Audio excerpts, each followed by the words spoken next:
দাবি হচ্ছে আমরা 2018 সাল থেকে আজ অবধি পর্যন্ত আপনারা হয়তো জেনে থাকবেন যে শেখ হাসিনা সংসদে দাঁড়িয়ে বলেছিল যখন কোটা বাতিল হয় তখন বলেছিল যে প্রতিবন্ধী ও নৃগোষ্ঠীদের জন্য স্পেশাল সুব্যবস্থা করবে।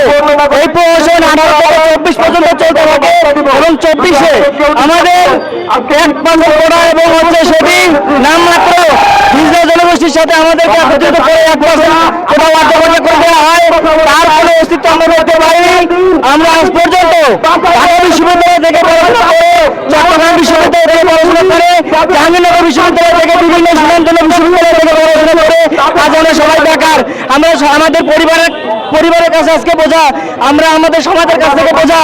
আমরা বলতে চাই আমাদেরকে আমাদের কাগজের মধ্যে আমাদেরকে অধিকার দিয়ে কোনো লাভ নেই, বাস্তবায়ন করতে হবে। আমাদের 64 জেলায় 64টি দৃষ্টি প্রতিবন্ধীদের জন্য প্রশিক্ষণ কেন্দ্র, রিসোর্স সেন্টার রয়েছে, সমন্বিত দৃষ্টি প্রতিবন্ধী শিক্ষা কার্যক্রম রয়েছে। সেই শিক্ষা কার্যক্রমগুলোতে সমাজসেবার 30 থেকে 30 লাখ টাকা নিয়ে স্বাভাবিক মানুষদেরকে যারা ব্রেল সম্বন্ধে কোনো নলেজ রাখে না 1 বছরের একটা ট্রেনিং দিয়ে টাকার মাধ্যমে ওদেরকে নিয়োগ দেয়।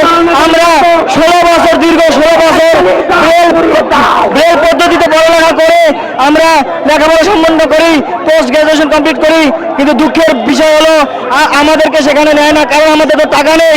আমাদের যোগ্যতা রাখলে কি হবে?